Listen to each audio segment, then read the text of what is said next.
அண்ணா சொல்லுங்கள். வணக்கம். பேர் ஊர் அட்ரஸ் சொல்லுங்கள். அண்ணா என்ன பேர் வெங்கடேஷுங்க. சரிங்க. நம்ம பெருந்துறையில் இருக்கிறேங்க. சரிங்க. செல்காலேருந்து என்னென்ன வாங்கியிருந்தீங்க?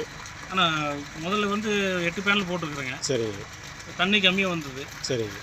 அப்புறம் இப்போது மறுபடியும் 2 சேர்த்து போட்டுருக்குறோம். கொஞ்சம் நல்லா நீட்டாக வருதுங்கண்ணா. சரிங்கண்ணா. முதல்ல தண்ணி கம்மியாக வந்ததுனால இப்போ 2 வோல்டேஜ் பார்த்ததுனால 2 பேனல் எக்ஸ்டெண்ட் பண்ணியிருக்கீங்க. இப்போ அந்த 2 பேனல் எக்ஸ்டெண்ட் பண்ணப்போ தண்ணி நல்லா வருதுங்களா? ஆமாங்கண்ணா. சரிங்க. பரவாயில்லைங்க.